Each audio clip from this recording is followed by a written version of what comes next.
Prvý klenot veľmi efektívnym spôsobom. Skutočne to museli byť až v posledných radách, pretože klenot sa liečil asi tak do 2-metrovej výšky na dretiera. A bol to klenot nikoho iného ako Vojka Huňaryho, ktorý tým pádom vypadáva ako prvý z disciplíny melee. Veľký potles Voj Huňary.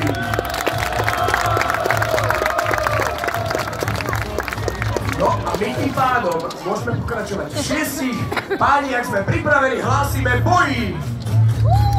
Páni sa nám vlastne rozchválali, rýchlosť znamená razanciu úderu, krásne uhyby, práca s koňom, synchronizácii s týmto dreveným obuchom. Roman Debezi akuje osobný súboj Hačíka versus Petra. Nič bude.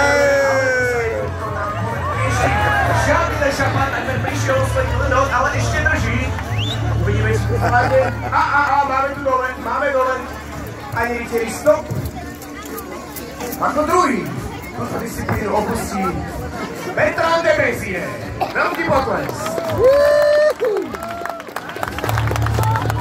5 rytierov, ale len jeden šampión.